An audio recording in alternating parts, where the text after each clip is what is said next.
My dear niece, my uncle beamed. I guarantee it, Zain is a rare gem of a man. You couldn't find a better one if you searched the whole damn country with a flashlight. He's never dated anyone before, completely untouched, emotionally pure. A 100% genuine single man since birth. I raised an eyebrow. A guy that perfect, and he's agreeing to an arranged marriage with me. Uncle, you didn't tell him I've never dated either, did you? I mean, it's not like I'm desperate to get married, but come on, we're not doing fraudulent marriages here. I have some dignity left. Or does he have some kind of condition? Uncle and I shared one very unfortunate trait. We both had terrible taste in people. But my mom chimed in from the side, calm and firm. Just wait till you meet him, Maggie, you'll understand. Unlike my overly dramatic uncle, my mom was the grounded one. If she said it was fine, then I'd at least give the guy a chance. After a long trip, I soaked in a hot bath and flopped into bed, falling asleep almost instantly. I was so out cold, I didn't even hear my phone buzzing all night. By the time I woke up the next morning, the battery had died completely. Once I plugged it in and turned it back on, my phone nearly crashed from the flood of missed calls and messages, all from Simon.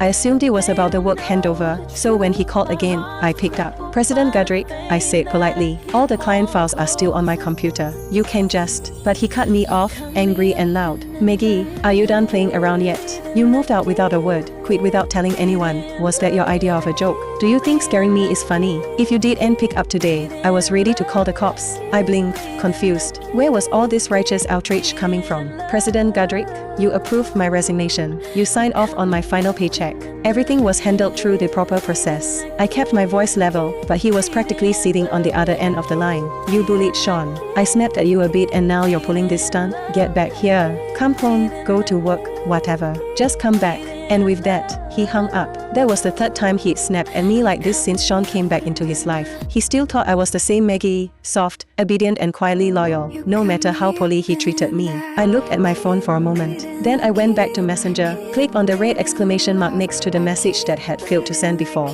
This time, it went through. Simon, we're done. In his mind, maybe what we had didn't even qualify as a real relationship. Maybe breakup wasn't even the right word. Didn't matter anymore. Message sent. I blocked his number. I blocked him everywhere. After breakfast, my uncle was practically bouncing with excitement. Come on, I've got somewhere to take you. I looked at him, suspicious. Uncle, seriously? Aren't you a little too old to still be pulling childish surprise pranks? He just grinned like a kid on Christmas morning and shoved me into the car. You'll see. I promise, it's a good surprise. To keep the mystery alive, he actually blindfolded me when we got there. As soon as I stepped out of the car, I was surrounded by the scent of flowers and the chirping of birds. When I finally took the blindfold off, I was standing in a private estate. A lavender field stretched around me in every direction, glowing purple under the sun. In the middle of it all, a beautifully decorated wooden swing. It was magical. Well, my uncle asked, waggling his eyebrows. Do you like it? The goofy expression on his face told me right away, this wasn't his doing. He didn't have that kind of taste. Then a deep,